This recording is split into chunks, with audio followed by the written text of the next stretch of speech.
chose his parents and kicked her out. But what she became years later left him speechless. Watch until the end and write in the comments where you're watching us from. Don't forget to subscribe to the channel. The sirens were a part of the night's lullaby in East Side Detroit, wailing through the cracked air like the ghosts of forgotten hopes. The streets were littered with broken glass and graffiti-covered walls, storefronts long since boarded up, and the flickering street lamps cast more shadows than light. For most people who lived here, the future felt like a rumor someone had forgotten to repeat. But for Tiara Evans, even in the grit and noise, there was something inside her that refused to dull.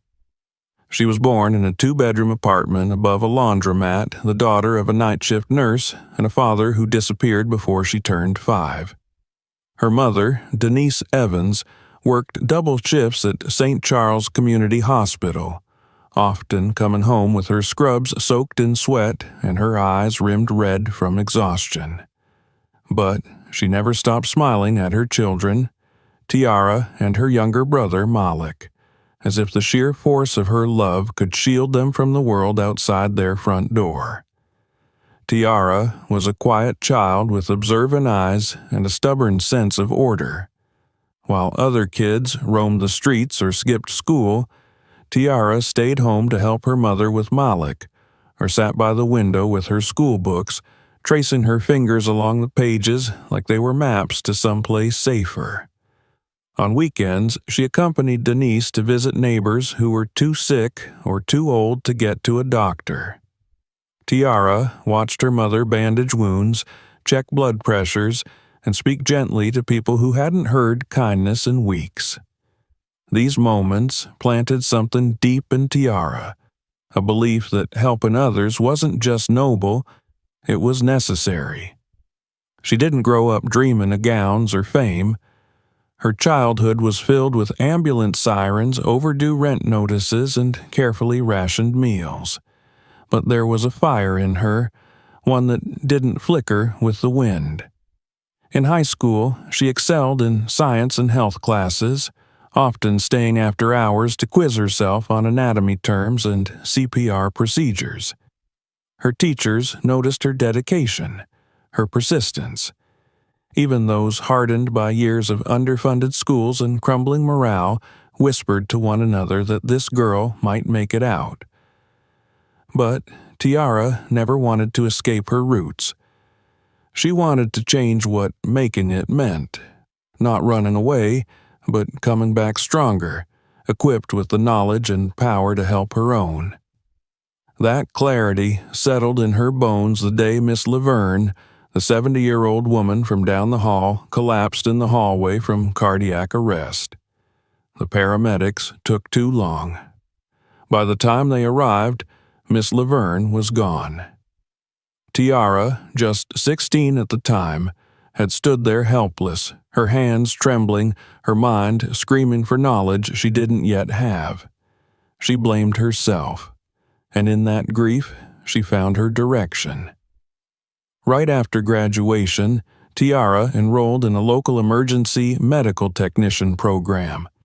The classes were rigorous, the nights sleepless. She worked part-time at a diner, bussing tables until her fingers ached, and studied under the dim bulb in her shared bedroom late into the night.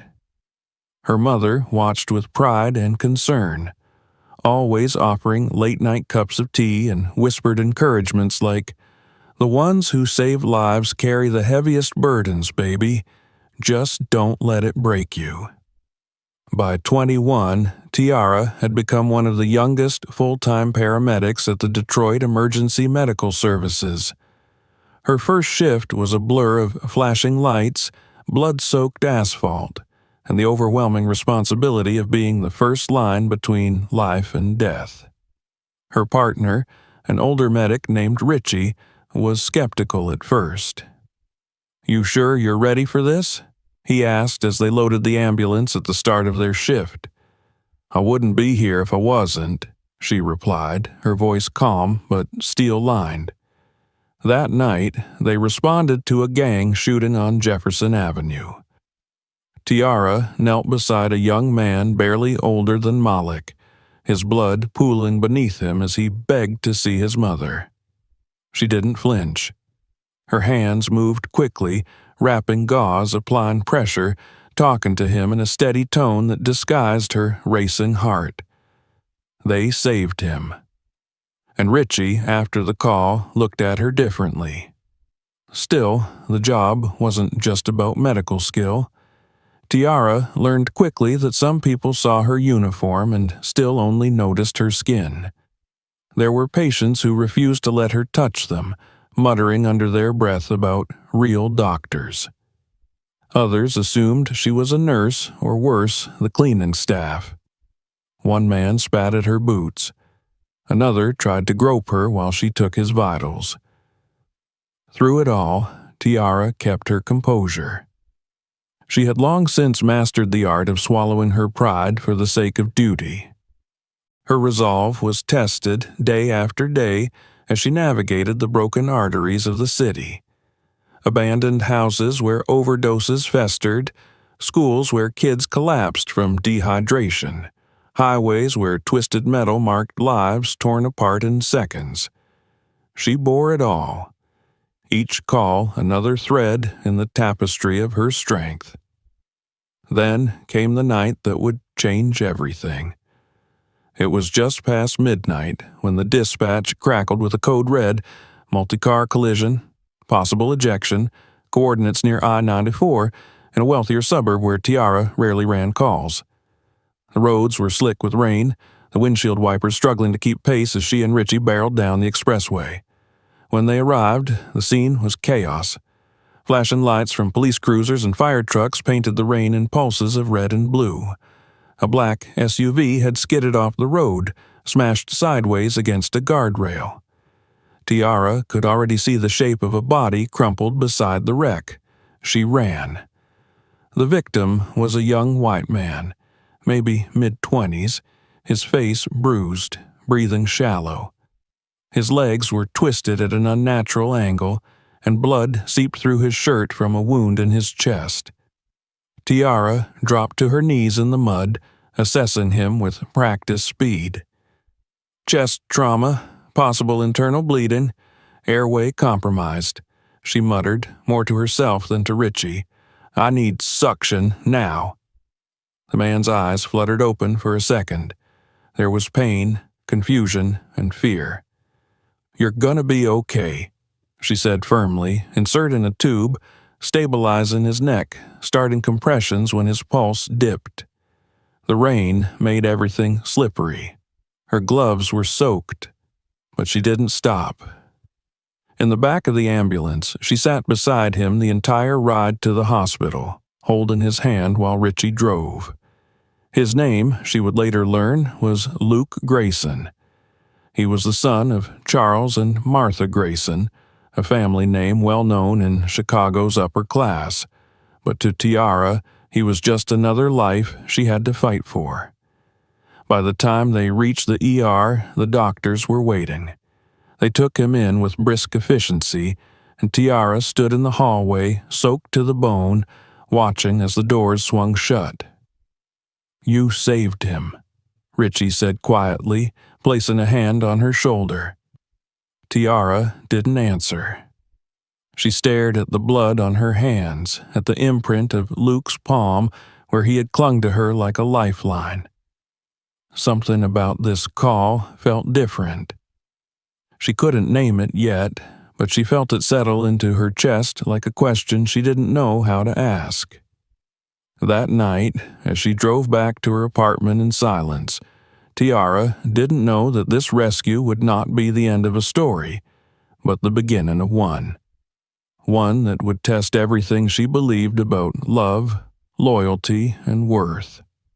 One that would pull her out of the depths of duty and into the unpredictable terrain of the human heart. And that journey, full of light, shadows, and painful awakenings, was only just beginning. The hospital waiting room was quieter than Tiara expected.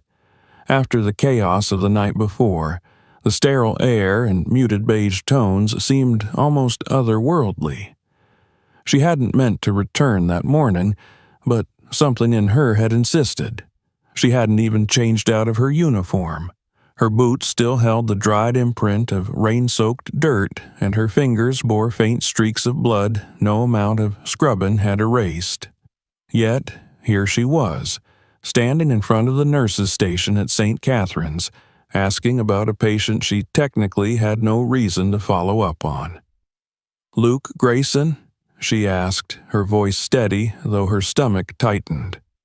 The charge nurse, a middle-aged woman with tired eyes, studied her for a second. Then, recognizing her name on the EMS report, softened. "He made it through the night. They've stabilized him, but he's still in and out. Trauma to the chest and spine. He's lucky you got him here when you did." Tiara nodded, thanked her quietly, and turned to leave, but something made her glance toward the double doors of the ICU before she walked away. She had no right to go in. No family, no clearance. And yet that face, pale and broken in the back of the ambulance, had etched itself in her memory. She had seen so many like it, had held hands that later went cold, whispered comfort to people who never opened their eyes again. But Luke, he had looked at her, even if just for a second. And she hadn't forgotten it. She didn't return the next day. She told herself she was too busy. 2 back-to-back shifts, a call involving a house fire, another with a shooting. Her world spun as usual in a blur of sirens and trauma kits. But on the 3rd day, as she refilled supplies in the ambulance bay, her phone buzzed, an unknown number. She hesitated, then answered, "Is this Tiara Evans?" The voice was male, tired but clear.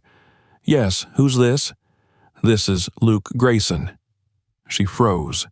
His voice was steadier than she expected, though faintly strained, like every word required effort.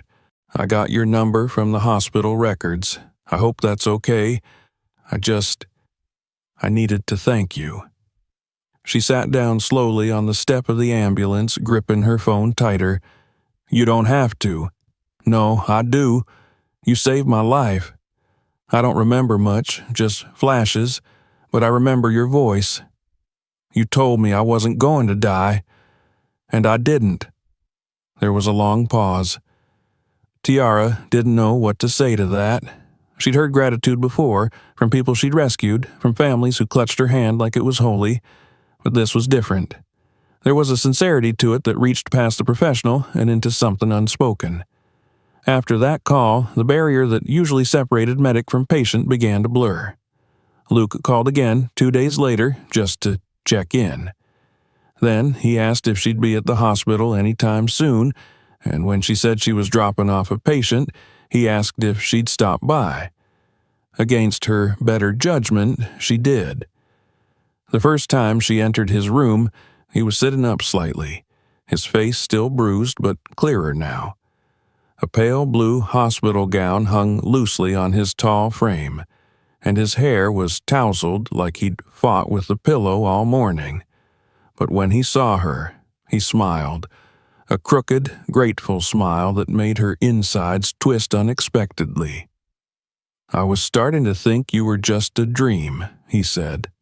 "Still could be," she replied, arms crossed, trying to keep it light. They talked for half an hour. He asked about her job, her training, and the night of the accident. She asked nothing about his family or his background. She didn't need to. It was obvious from the room. Private, spacious, flowers on the windowsill, a quiet nurse stationed just outside. This man was from money, from a world that never brushed shoulders with hers. Still, she felt no tension. He spoke to her not like a grateful patient to a rescuer, but like an equal, like someone trying to learn who she really was. Their conversations became regular. She would swing by the hospital after shifts when she could, and he'd be waiting with questions, jokes, even stories about his college days. She learned he had been studying architecture at Yale before the accident, that his parents were both prominent in Chicago's elite circles, that he had a dog named Booker, and a strained relationship with his older brother. But more than the facts, she learned his laugh, his resilience, and his ability to see past appearances. Or so she thought. The first time he asked to see where she worked, she laughed. "You want to ride along on an ambulance? Not exactly glamorous." "I've had enough luxury for a lifetime," he said, smiling. It took some convincing and official paperwork, but eventually he began tagging along as a ride-along observer. Not on the worst calls, her supervisor wouldn't allow that, but enough to give him a glimpse into her world. He saw the way she knelt beside overdosing teens in abandoned homes, how she soothed a child with a broken arm in the back of the rig, how she held the hand of a dying grandmother while her family wailed in the doorway. Luke watched it all, silent and wide-eyed. "I never knew this was how it really was," he said one night as they drove back to base. "Most people don't," she replied. They began spending time outside of work, dinner at local diners, walks through Belle Isle Park. Once, they danced to a street musician's saxophone under the lights of downtown, and it felt, if only briefly, like something out of a different life. Not hers, not his, just theirs. She didn't realize when the line between friendship and something deeper blurred. Maybe it was the way he looked at her, not as a novelty, but as someone he genuinely admired. Maybe it was the way he listened, truly listened, when she talked about her fears, her dreams, the night Miss Laverne died.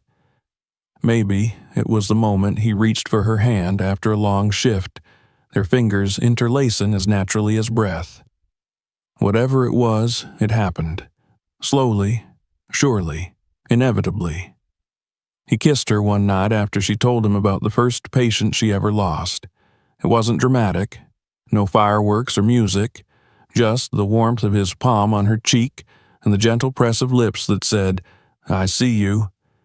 And she let herself believe. For a time, Tiara felt something she hadn't in years, hope. She began to imagine a life beyond the ambulance, a life where she could be both healer and loved, where she didn't have to constantly defend her place in the world.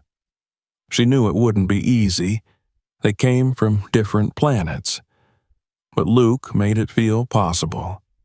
He talked about them moving in together, about introducing her to his parents, about starting fresh somewhere quieter, maybe even applying to school again.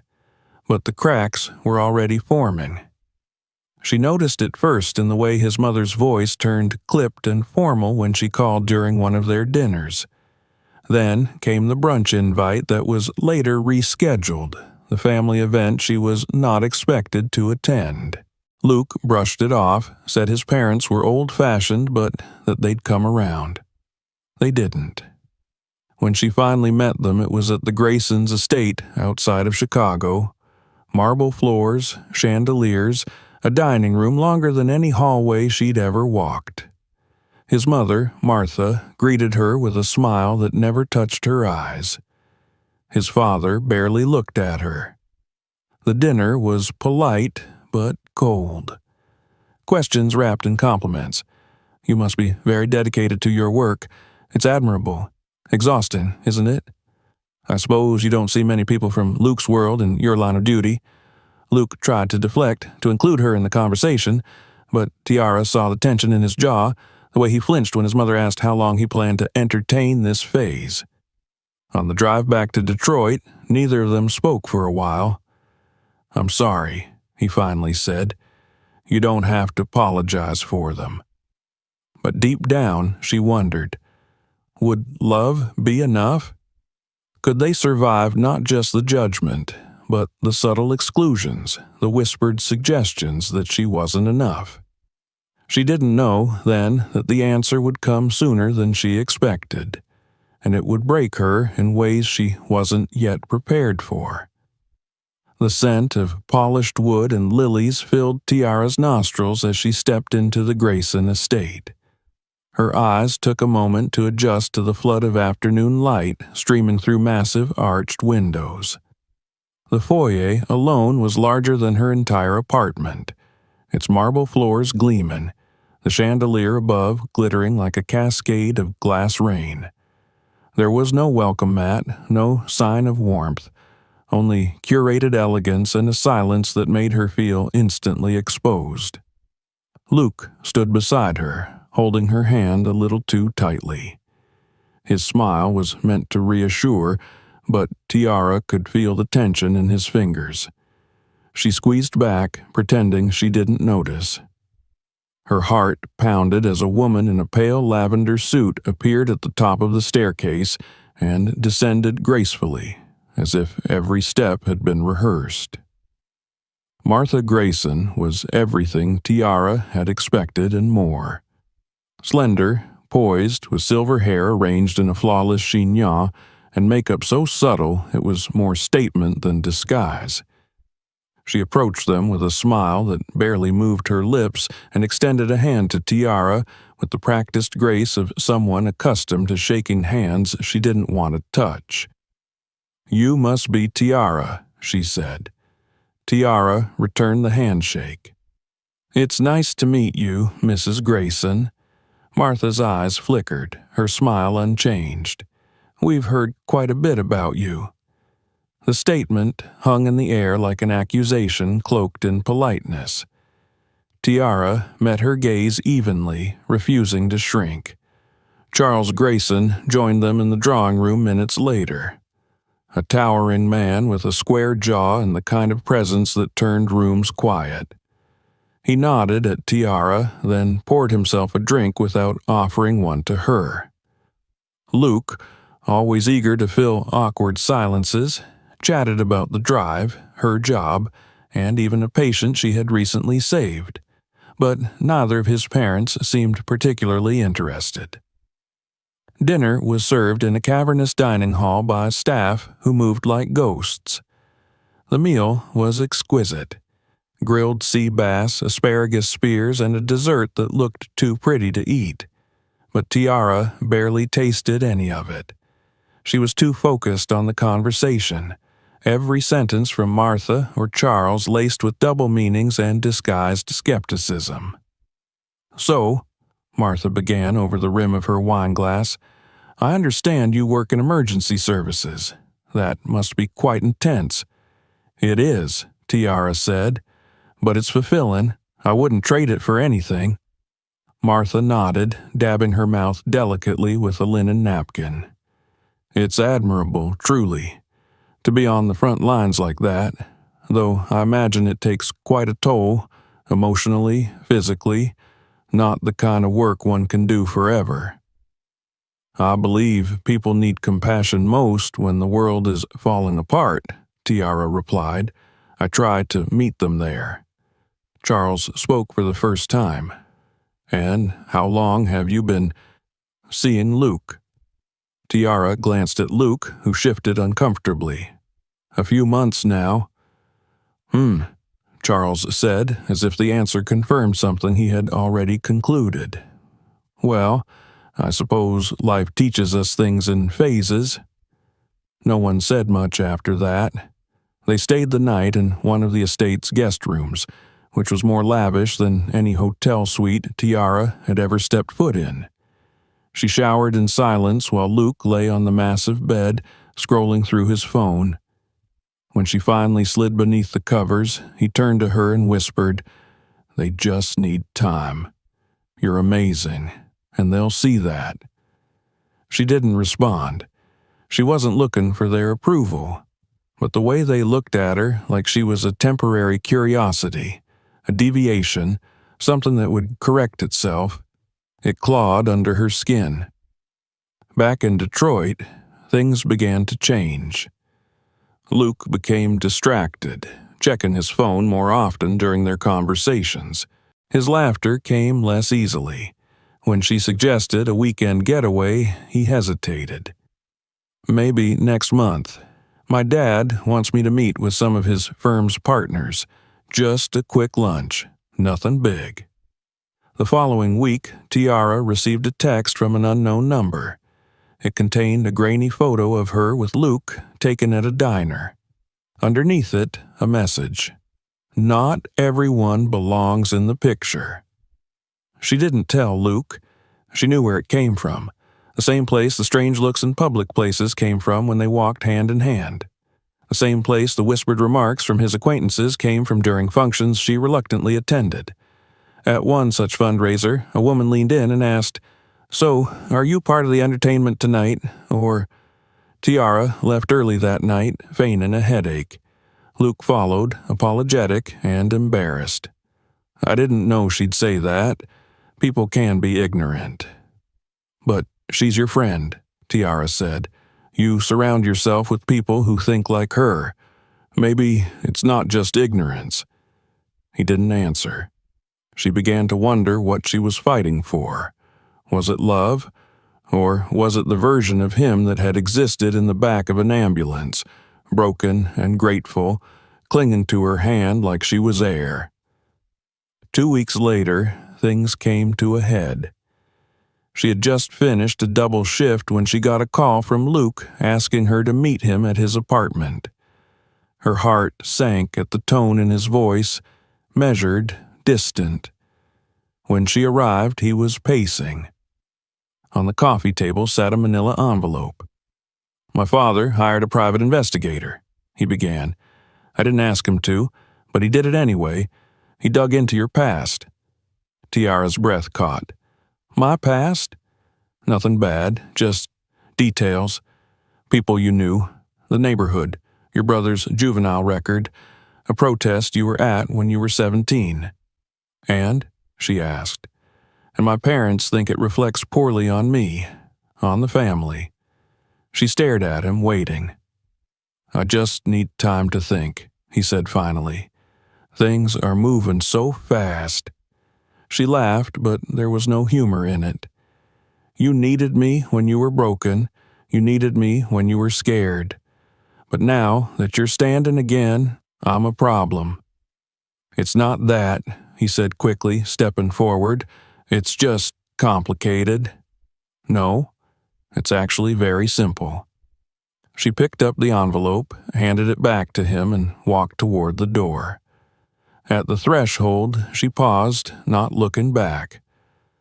"I was never a phase, Luke. You just couldn't keep me once I reminded you who you really were." She left that night with no intention of returning. As the elevator doors closed behind her, tears threatened but never fell. She had cried enough in her life.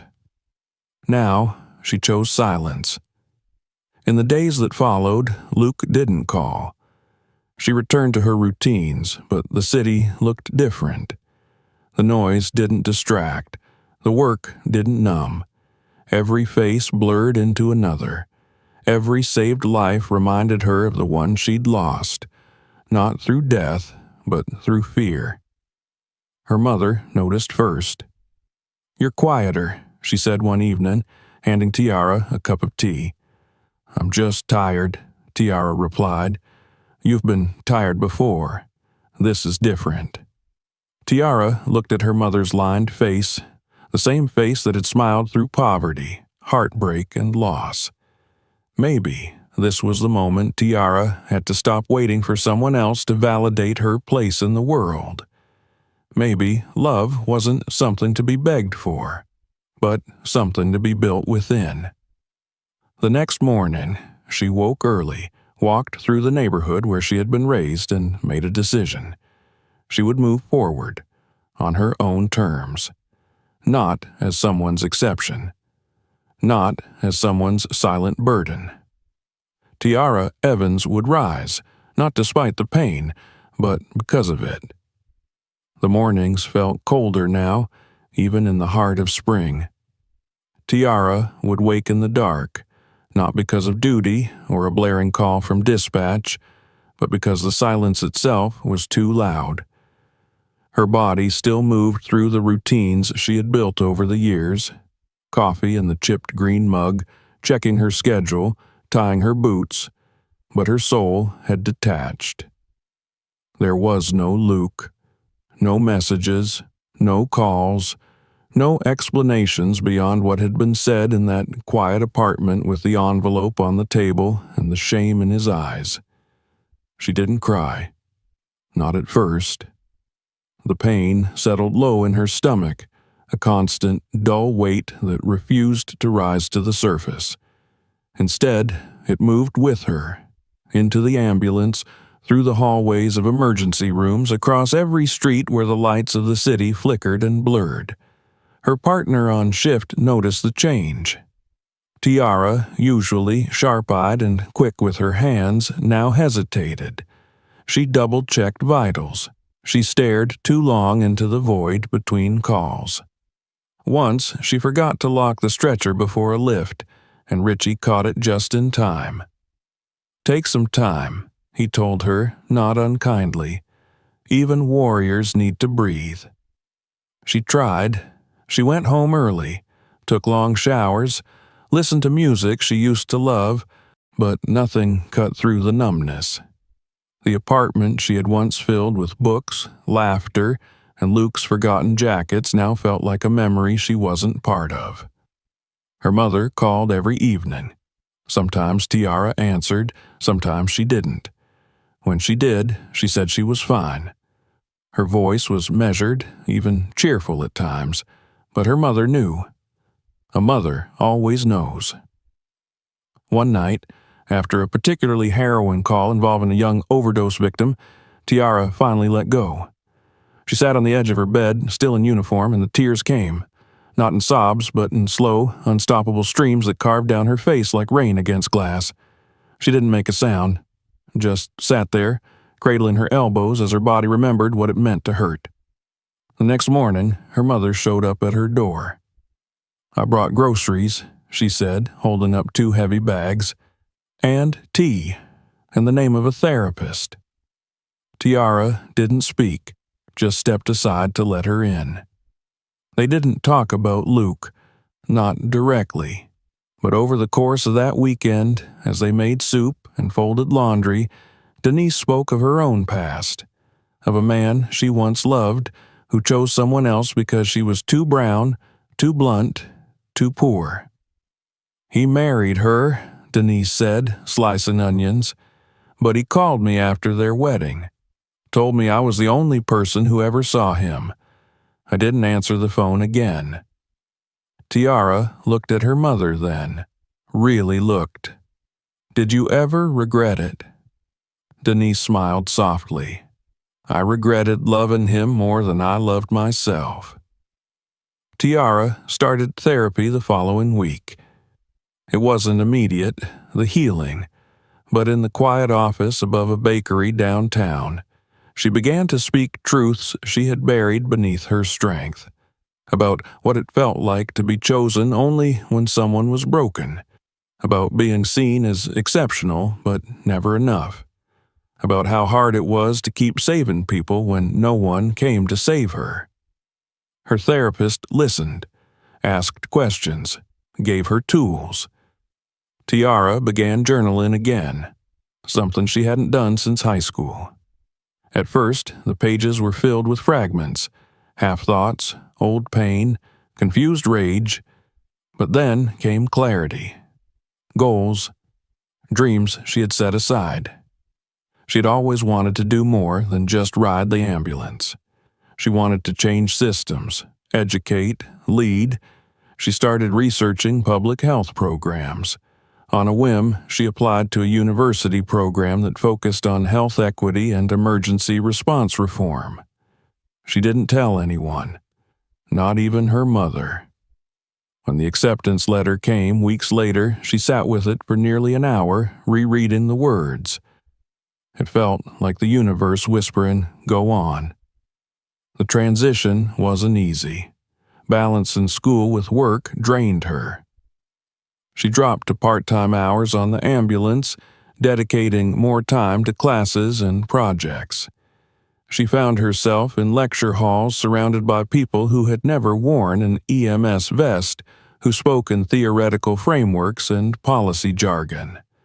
At first, she felt out of place, but when they discussed access to care in marginalized communities or mistrust in the healthcare system, Tiara spoke with a fire that silenced every room.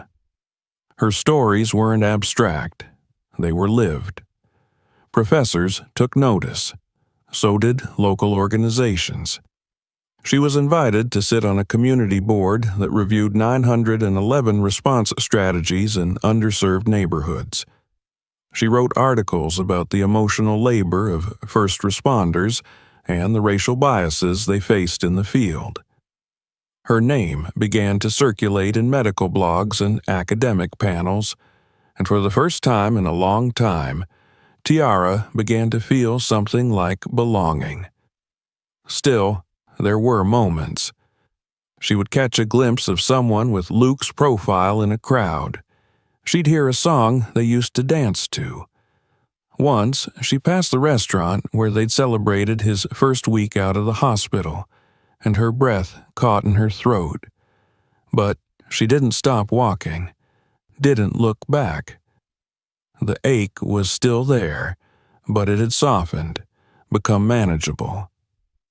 At a university networking event, she met a doctor who specialized in mobile health clinics. They talked for hours about bringing medical care directly to communities without hospitals. He invited her to join a pilot program launching in the city.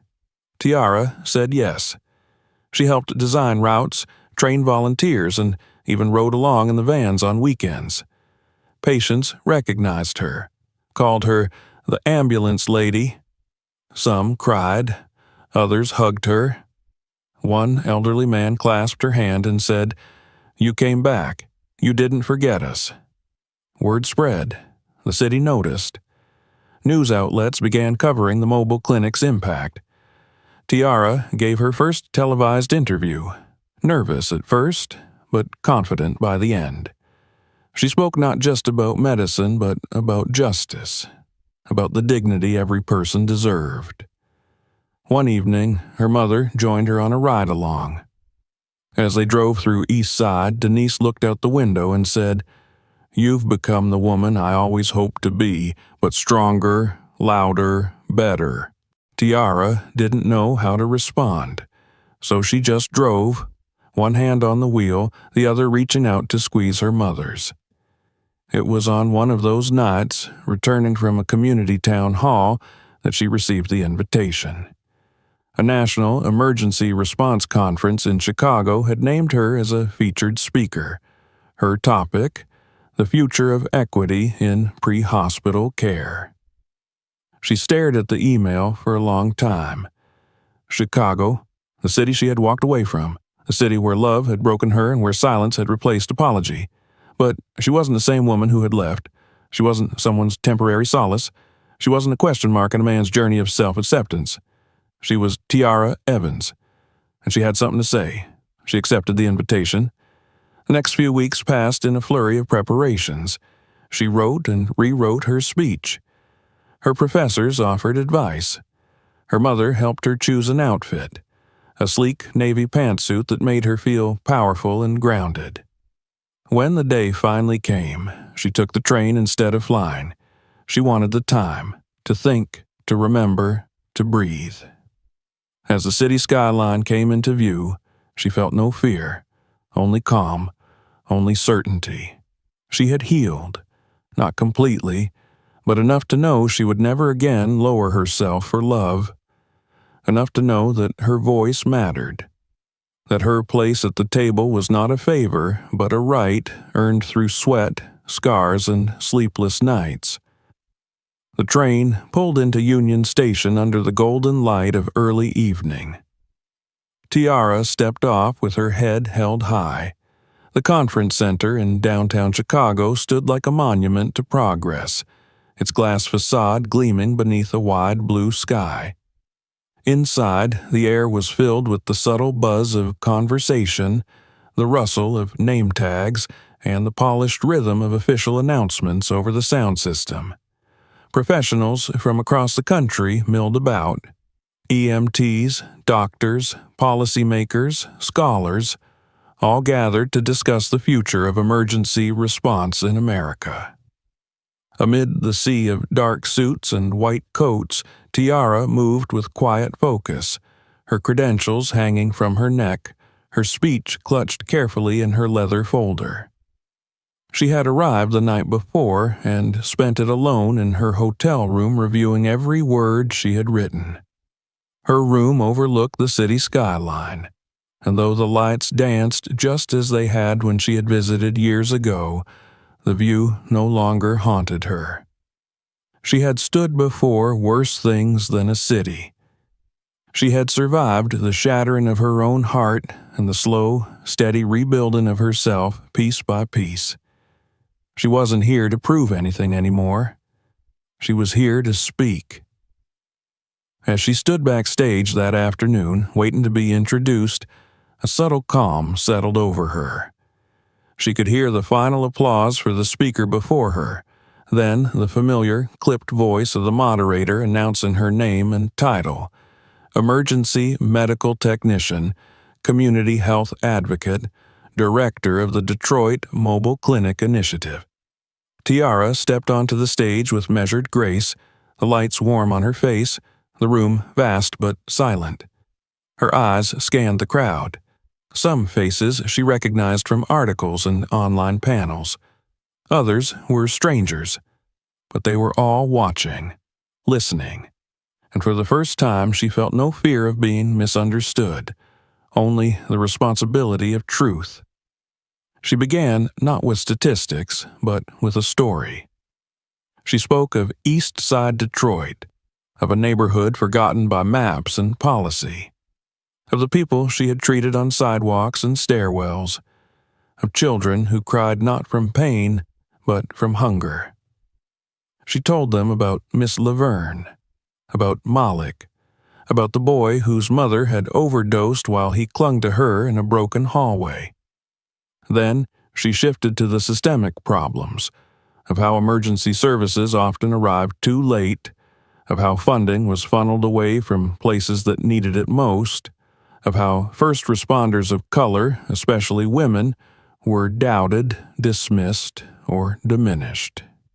She spoke of what it meant to wear a uniform and still be asked, "Can I speak to the real medic?"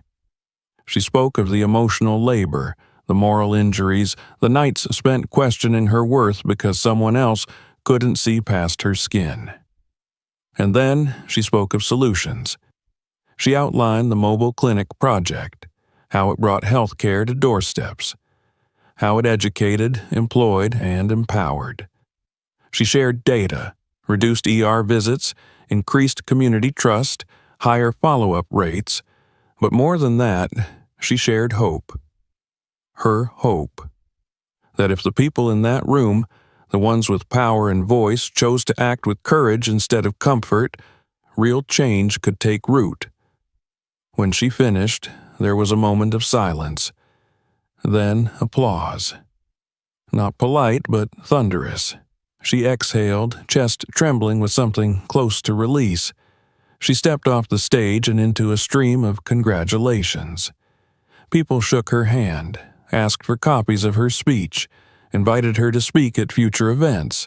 A woman from a national EMT association asked if she would consider joining their board. A professor from Harvard offered her a fellowship. Her phone buzzed non-stop with new messages, new invitations, new possibilities. But amid the swell of praise, she saw him. Luke stood near the back of the room, near the coffee table where sponsors chatted in low voices. He hadn't aged much, but his eyes had lost their youthful certainty. He wore a plain navy suit, a little loose at the shoulders, and his hands were tucked nervously into his pockets. Their eyes met. For a long moment, neither moved. He approached slowly, carefully, like someone stepping across thin ice. "You were incredible," he said, stopping just short of touching her. "Thank you," she replied, her voice calm. "I wasn't sure you'd recognize me," he said. She tilted her head. "You haven't changed that much." Luke smiled a little awkwardly. I've changed more than you think." They stood there in the bustling hallway, the world swirling around them. Tiara waited. She would not offer more than what was required. "I just wanted to say I'm sorry," he said finally. "I've carried that for a long time. I was weak. I let them define what I was allowed to love. I thought I was protecting myself, but really, I was just afraid." Tiara nodded slowly. "I know." "I lost a lot after you left," he continued. "The company, friends, even my parents. My father passed, and my mother, well, she's not the same. I thought I had everything figured out, but I didn't even know who I was without them." "And now?" she asked. "I'm figuring it out. I volunteer now, actually, at a clinic on the south side. It's not much, but it's something." She searched his face. There was no mask of pride or self-pity, just vulnerability. The version of Luke she had once loved lived in his eyes, softened by time and humility. "I'm glad you're helping people," she said. He looked at her, something almost pleading in his voice. "I just wanted to see you again, to know you're okay." "I'm more than okay," she replied. "I'm exactly where I need to be." They stood in silence for a moment longer. He stepped back, giving her space, understanding that there would be no return, no rekindling of what had once been. "I won't bother you," he said. "I just wanted you to know I never stopped being grateful." Tiara nodded once more. "Take care of yourself, Luke." "You too, Tiara." He walked away without asking for her number, without making promises. Just a man finally understanding what it meant to lose something priceless. She turned back to the reception hall, the noise and motion returning to her senses. A young EMT approached, wide-eyed, asking if she would sign a copy of the event program. Tiara smiled and did so, her signature bold and even. That night, she returned to her hotel, took off her heels and stood barefoot at the window overlooking the city. The streets pulsed with life below, but she didn't feel small anymore. She didn't feel erased. She took out her phone and opened the draft of her next article. Its title, From Responder to Reformer, How We Rebuild Trust and Care. She began typing, her fingers steady. Behind her, the night hummed, but inside, a stillness settled. She was no longer someone who carried pain quietly. She had found her voice, and the world was finally listening. When Tiara stepped off the train in Detroit the next day, the city felt warmer than she remembered, though the wind still carried that hint of iron and asphalt that always reminded her of her roots. The platform was nearly empty, just a few travelers wheeling their luggage toward waiting cars. She didn't wait for a cab or call a rideshare. Instead, she walked. Her steps were slow, not out of fatigue, but out of reverence. This was where everything had begun, her life as a medic, as a woman who had once mistaken silence for strength, as someone who had learned the hard way how to rise after a fall. She passed the corner bodega where her mother used to buy milk late at night, the same one where Tiara once stood outside with Malik, holding his hand tightly while gunshots echoed 2 blocks over. She passed the faded mural of Rosa Parks on the side of the old bus garage and the church whose bells had been silent since the pandemic. And then she turned onto her own street, where the paint peeled from the fences, but the flowers still bloomed defiantly in the cracked earth by her mother's porch. Denise was waiting for her, of course. She opened the door before Tiara could knock, pulling her into a long, quiet embrace. No words. Just a firm, knowing warmth. "I watched the whole speech," Denise said finally, stepping back. "Twice," Tiara smiled. "I was terrified. You didn't show it. You looked like you owned the room." I think maybe, for once, I did. They spent the evening drinking tea and cooking dinner together, their movements synchronized after years of shared space. Tiara told her everything: the conference, the speech, even the brief encounter with Luke. Denise listened, nodding, occasionally offering a soft, or that boy, but never interrupting. When Tiara finished, her mother simply said, "I'm proud of you, not for surviving, but for choosing to live." Later that night, as Tiara lay in her childhood bed, the sounds of the city drifted in through the open window. Distant music, a barking dog, the occasional rev of an engine. She felt no bitterness, no sadness, just a quiet gratitude that she had made it here, back to this moment, back to herself. The next morning, she drove to the community health center on the west side, where the pilot for the new branch of the mobile clinic was set to launch. They had secured funding after the conference, thanks in large part to the media coverage and her own relentless proposals. She walked through the nearly completed space. Bare floors, newly painted walls, boxes of equipment waiting to be unpacked. A few staff members were already setting up, their energy contagious. As she checked over the supply inventory, her phone rang. It was Sophia, a volunteer from one of the mobile units she had trained. "Tiara," she said breathlessly, "you have to come.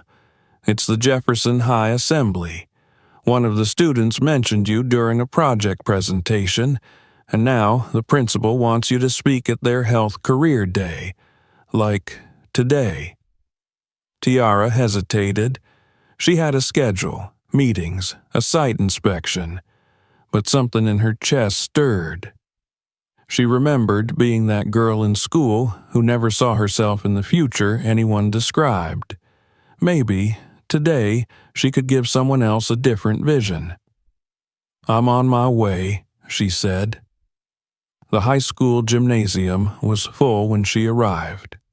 Dozens of students sat in metal folding chairs, some attentive, others scrolling through their phones. Teachers stood at the back with clipboards. The principal introduced her, mispronouncing her last name slightly, but beaming with pride. Tiara walked up to the podium with no speech, no notes, just instinct.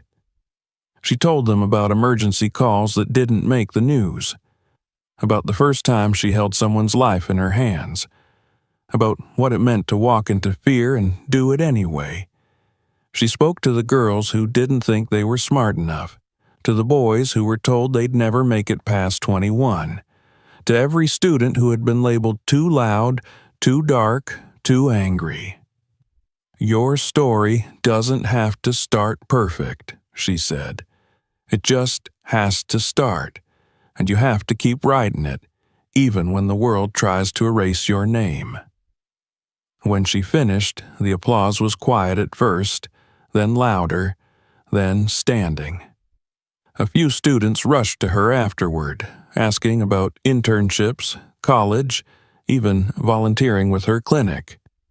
One girl, no older than 16, clutched her hand and whispered, "I didn't know someone like you could be that.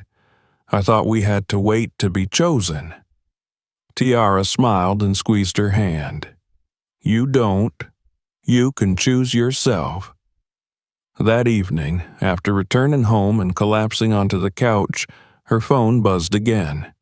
This time the message came from an unfamiliar number. She almost ignored it until she saw the name at the bottom. It was Luke. Just 2 sentences. "I know I don't have the right to ask for anything, but I was hoping to talk to you one more time." She stared at the screen for a long moment. Her thumb hovered. Then she typed back, "We can talk. Tomorrow. 1 hour, that's all." They agreed to meet at a quiet cafe near the river, one of those small, ivy-covered places that served herbal tea and vegan pastries. Tiara arrived early. When Luke walked in, he looked tired but cleaner somehow, as if a weight had been slowly lifting. He wore a simple jacket and jeans, no tie, no expensive cufflinks. "Thank you for meeting me," he said. She nodded. "You've got an hour?" He smiled slightly. "Fair enough." They sat. He told her everything she hadn't asked for back then, about the therapy he started, the non-profit clinic he now volunteered at, the foundation he wanted to build, one that supported mental health for first responders and medical trainees. He said her words had shaken him, not just at the conference, but back then, too. Words he hadn't been strong enough to believe in at the time. "I know it doesn't change what I did," he said. "I know you don't owe me anything, but I needed you to know that I became better because of you." Tiara sipped her tea, her expression unreadable. "Do you hate me?" he asked. "No," she said after a pause, "but I outgrew you, and I'm not shrinking again." He nodded, swallowing hard. "I wouldn't ask you to." They sat in silence for a moment longer, and then she stood. "I wish you well, Luke, truly, but I'm walking forward." He didn't try to follow, didn't reach for her hand, just watched her go, understanding now, finally, what it meant to love and lose something bigger than romance. That night, back at her mother's home, Tiara drafted a proposal for the next phase of her clinic. She outlined a program that would train high school students in basic emergency care, offering both skills and scholarships. She titled the program First Steps. The city had started to listen, the country even. But more importantly, Tiara had learned to listen to herself. And soon, she would return not just to Detroit's streets, but to the soul of its next generation, ready to give them the map she never had. The opening day of the East Side Community Emergency Clinic dawned with a quiet that felt sacred. The sky was cloudless, the light of early morning stretching long and golden over the rooftops of Detroit. Tiara stood at the front entrance, her hands clasped behind her back, breathing in the stillness. The building that now stood before her had once been an abandoned strip mall with broken windows and a collapsed roof. Now it bore the name she had chosen with care: the Evans Center for Emergency Care and Health Equity. The letters gleamed above the glass doors in clean, strong font. Inside, the space was alive. Volunteers moved briskly, setting up stations, double-checking medical supplies, wheeling gurneys into place. The walls were painted in soft, calming tones, and sunlight poured through the skylights onto polished floors. The reception area held a mural commissioned from a local artist. Bright strokes of blue, green, and gold forming the silhouette of a medic reaching down to lift another. Beneath it, in quiet, defiant print, the words, "We are not what they say. We are what we choose." Her mother arrived just after 8, wearing her nurse's scrubs like she'd never taken them off. Denise had refused to retire, even unofficially. She now ran the clinic's community outreach program, coordinating with local churches, shelters, and youth centers. When she hugged Tiara, it was with the arms of someone who had weathered every storm and still found the strength to build. "Place looks good," she said, eyes scanning the room with quiet pride. Tiara smiled. "It's a start." By 10, the ribbon-cutting ceremony was underway. City council members, school principals, even a few hospital administrators stood among the crowd. But more important were the people from the neighborhood. Mothers with babies on their hips, teens in the school jackets, elderly men leaning on canes, watching with guarded hope. Tiara didn't prepare a speech this time. She stood in front of the crowd, microphone in hand, and simply spoke from where it hurt and where it healed. "This clinic," she said, "was born out of pain, out of the cracks in a system that forgot neighborhoods like ours. It's built not just with bricks and funding, but with memory, with every life lost that didn't have to be, with every call that came too late, with every hand I held when someone said I didn't think help would come. We're here now, and we're staying." Applause followed, not polite but earnest. And when the ribbon was cut and the doors opened, Tiara stepped aside and let the community enter first. Over the next weeks, the clinic became more than a place of care.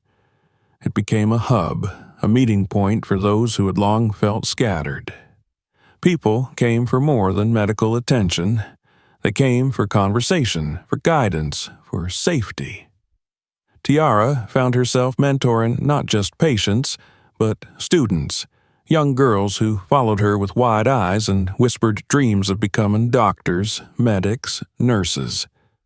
One of those girls was Malia, a 15-year-old from Jefferson High with a knack for science and a fierce sense of humor.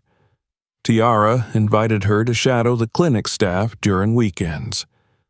Malia arrived early, stayed late, asked questions most adults wouldn't think to ask. When Tiara gave her a stethoscope, the girl cried and whispered, "Now I feel real." The First Steps program took off faster than anyone anticipated. Within 2 months, over 50 students from 5 local schools had enrolled in emergency aid courses. They learned CPR, wound care, crisis response, and more. Tiara partnered with local paramedics and nurses to lead classes, blending textbook knowledge with street experience. Every Saturday, the sound of laughter, rapid-fire questions, and the rhythmic beat of CPR dummies filled the training room. Her days were long, her inbox constantly full, but for the first time in years, Tiara didn't feel like she was burning out.